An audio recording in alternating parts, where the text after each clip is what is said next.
Hi guys, welcome back to my YouTube channel. This is Darshan Dakand, and if you are new to the channel, please subscribe to it. Thank you. So let's start with today's topic, which is mental health of a cerebral palsy warrior, part 2.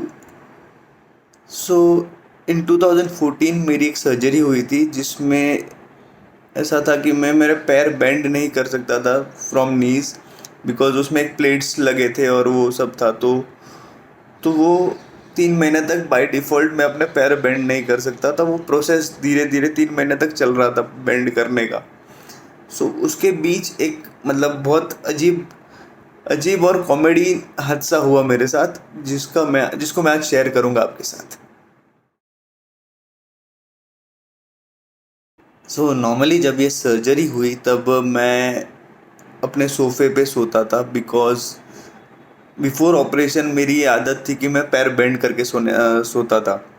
लेकिन अब ये operation किया उसके बाद मैं पैर bend कर ही नहीं पाऊँ, चाहूँ तो भी नहीं कर पाऊँ। तो तो वो नींद ही नहीं आती थी, उसकी वजह से मैं अपने सोफ़े पे सोता था, क्योंकि मैं अगर मुझे नींद नहीं आए तो मैं टीवी देख सकूँ या अपने फ़ोन पे टाइम पास कर सकूँ, उसकी वजह से। तो ये सब चीज़ मैं अपने सोफ़े पे इजीली मैनेज कर सकता था कि कोई मॉम डैड को भी जगाने की ज़रूरत ना पड़े। एंड वो भी अपने टाइम टू टाइम आके मुझे चेक करते थे कि इफ़ आई नीड समथिंग और नॉट। सो उस रात कुछ अलग हुआ, जो नॉर्मली 1.5-2 महीने तक नहीं हुआ था। अब वो 1.5-2 महीने में मैं अपने आप को इतना डिपेंडेंट कर चुका था कि एक छोटा सा एक 1 इंच भी पैर हिलाना हो तो मुझे वो मुझसे नहीं होने वाला था, बिकॉज मैंने अपने पैर हिलाया ही नहीं है 2 महीने तक। तो वो होने कैसे वाला है। सो उस टाइम पे कैसा हुआ कि मुझे पैर में बहुत पेन होना शुरू हुआ अचानक से। एंड मुझे पैर थोड़े से हिलाने थे और मैं सोच रहा था कि अगर हो सके तो मैं अपने पैर पे अपने उठ के खाली बैठ सकूं और पैर को थोड़ा सा हिला दूं। बट वो इम्पॉसिबल था मेरे लिए। और उसमें मेरे नसीब इतने ख़राब हुए कि वो मैं थोड़ा हिलने की कोशिश करने गया, उसमें मेरा फ़ोन सोफे पे से नीचे गिर गया। तो अब मैं फ़ोन भी नहीं उठा सकता क्योंकि वो सोफे से नीचे गिर चुका है। एंड चलो वो ठीक है, वो हो गया तो भी वांदा नहीं। मुझे लगा कि हाँ चलो, थोड़े टाइम में मॉम डैड आएंगे तो उनको बोलूँगा कि फ़ोन भी दे दे और जो मेरा पैर हिलाना है वो भी थोड़ा हेल्प कर दे। थोड़ी देर रुका मैं, लेकिन वो नहीं आए। फिर मैं बोला चलो, 1 घंटा हुआ नहीं आए, 2 घंटा हुआ नहीं आए। मैं बोला अभी मैं क्या करूँ, कुछ समझ में नहीं आ रहा था मुझे। पेन बढ़ते जा रहा था और मैं इरिटेट हो चुका था अपने वो जो स्ट्रेस लेवल था वो बहुत बढ़ चुका था।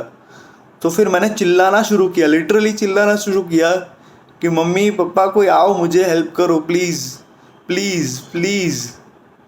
कोई सुनने को रेडी नहीं। रोज़ आते थे वो लोग रोज़ आते थे मुझे देखने, लेकिन उस दिन शायद वो लोग इतने थके हुए थे कि उन्हें उन्हें लगा कि हाँ ये सो जाएगा, वो अपने आप मैनेज कर लेगा। फिर 4 बज चुके थे और मैं ऐसे ही पड़ा था पेन में, दुख रहा था एंड वो सब बहुत अजीब हो रहा था मेरे साथ। 4 से 4:30 बजे तक मैंने अपने आप को बहुत कंट्रोल किया, पेशेंस रखे। अब मैं नहीं रुक सकता, क्योंकि अब वो मेरे अंदर वो एक आग थी कि ये पेन को रोकना है।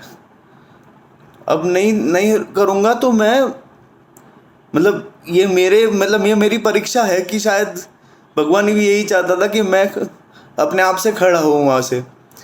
तो मैंने कोशिश करना शुरू किया कुछ 4:30 बजे के आसपास, और वो धीरे धीरे धीरे करके 6 बजे तक मैं अपने आप बेड पे बैठ चुका था।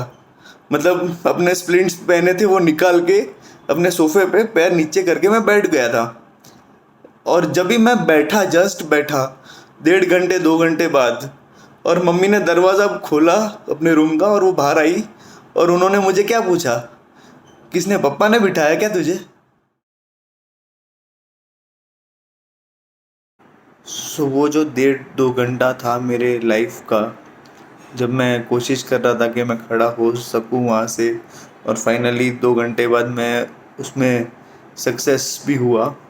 बट उसमें एक रीज़न था कि मैं ये कर सका, क्योंकि अगर मैं, मेरे थॉट प्रोसेस में ये था कि हाँ, अब ये समय है मुझे अपने आप को प्रूव करने का, क्योंकि कोई सुन तो रहा नहीं।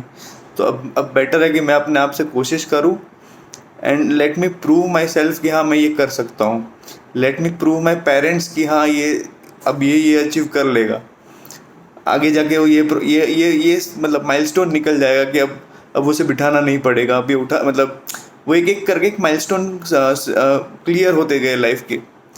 तो वो मेरे दिमाग में था कि मैं अपने आप को प्रूव करूँ, अपने पेरेंट्स को प्रूव करूँ, अपने डॉक्टर्स को बताऊँ कि हाँ मैंने ये आज आज ये अचीव किया। सो वो सब चीज़ें मेरे दिमाग में हमेशा रहती थी, लेकिन वो सबकॉन्शियस माइंड में रहती थी। लेकिन उस रात वो को एक्टिव हो गई कि हाँ अब बेटा अब बहुत मज़े कर लिए, 1.5-2 महीने अच्छे खासे बिता लिए, अब आजा फील्ड पे वापस, मैदान में वापस आजा। सो ये माइंडसेट मेरा हमेशा से रहा है। कोई भी अचीवमेंट अगर मैंने लाइफ में की है तो यही माइंडसेट से की है। So this is the way I think.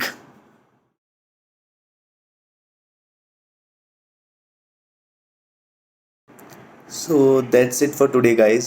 I hope you like the video. So in the end मैं सिर्फ एक बात बोलूँगा कि try to play with your mind. उसे खुश रखो, उसे शौक भी दो, बस सिर्फ उसे शांत मत बैठने दो। Thank you.